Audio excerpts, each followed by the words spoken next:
You know that feeling when your favorite app gets a cool new feature? It's great, right? But what most of us don't think about is this hidden challenge lurking underneath. As an app changes, the data it uses has to change with it. And if you get that wrong, well, the whole thing can just fall apart. So today, we're going to decode that secret language, the one that lets our software evolve without breaking. Even the ancient Greeks were onto this idea. And for software engineers, it's basically our daily reality. Change is the only thing that's constant. You just can't stop your applications from evolving. So what do? You have to build systems that expect change, systems that are designed from the ground up to adapt. And that idea right there is the core of what we call evolvability. Okay, so to make all this work, you really need to get your head around two key ideas. The first one is backward compatibility. This one's pretty straightforward, right? It just means your new, shiny code can read data that was written by the old version. No problem. But the real trick, the one that gets a lot of people, is forward compatibility. This means your old code, which is still out there running on someone's phone or some server somewhere, has to be able to see data written by the new code and not just crash. It has to be smart enough to just ignore the new stuff it doesn't understand. All right, so here's our game plan. First, we're going to look at why those easy formats like JSON can actually be a real pain. Then we'll get into the power of using something called a schema. After that, we'll check out the big players, Thrift and Protobuf on one side and Avro on the other. And finally, we'll see how all this stuff actually works out there in the wild. So let's start with the stuff most of us reach for first, the formats that are super easy to read and write. But as you're about to see, that convenience, it definitely comes with a price. Yeah, so let's talk about the problems with formats we use all the time, like JSON and XML.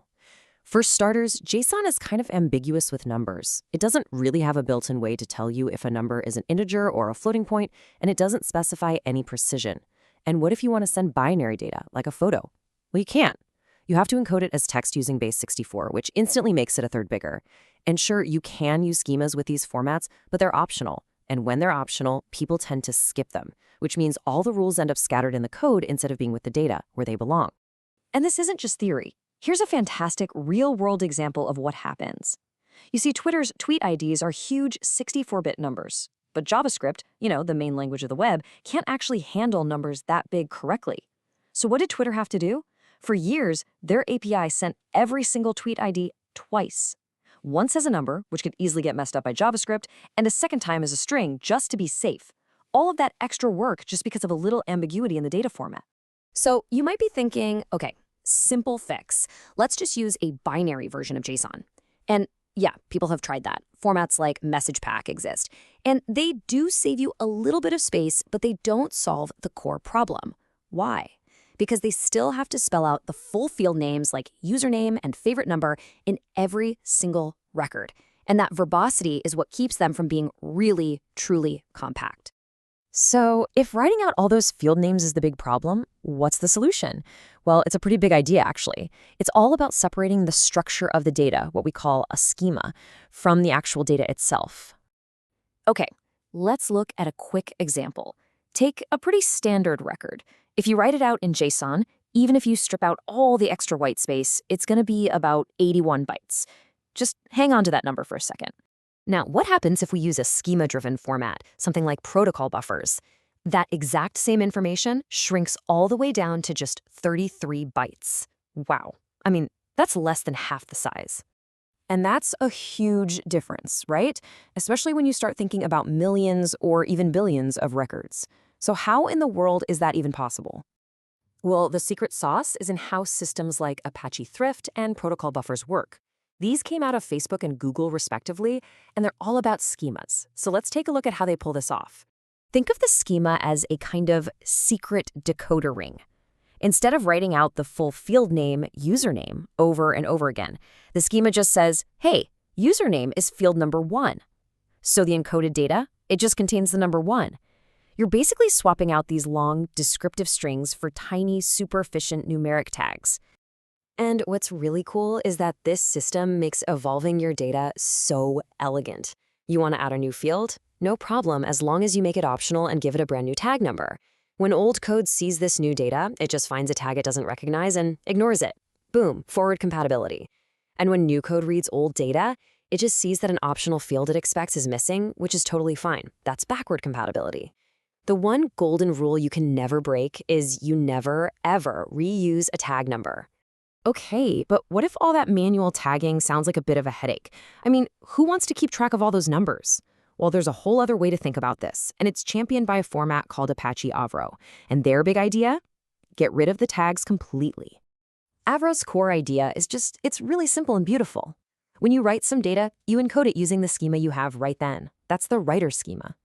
Then, when some other application reads that data, it uses the schema it was built with, the reader schema.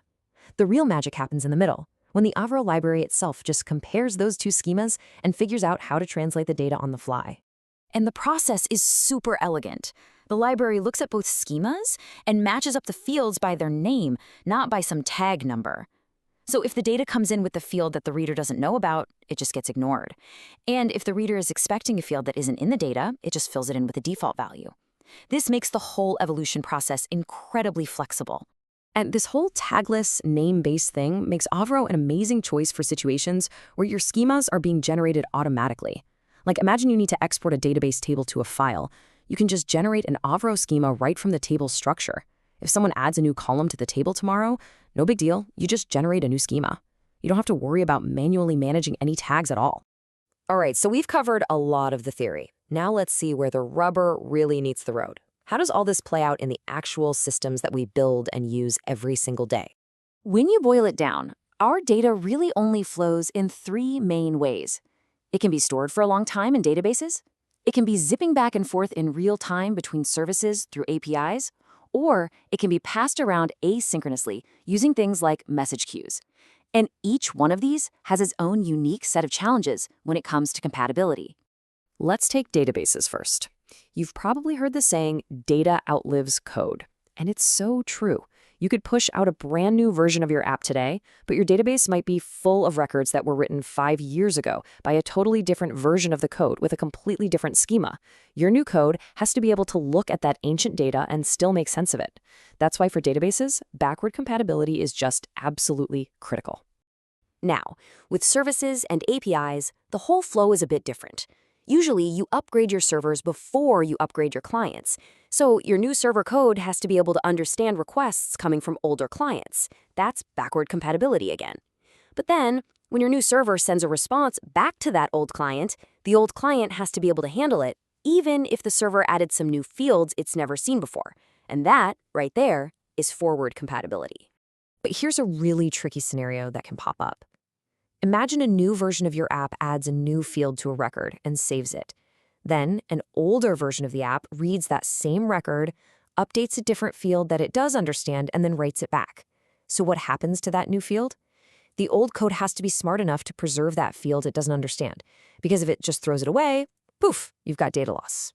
So what all this really shows is that how you encode your data, it's not just some nerdy low-level detail. It is a fundamental architectural decision. It directly impacts how easily your systems can grow, change, and adapt over time. It forces you to think about the future. So the question I want to leave you with is this.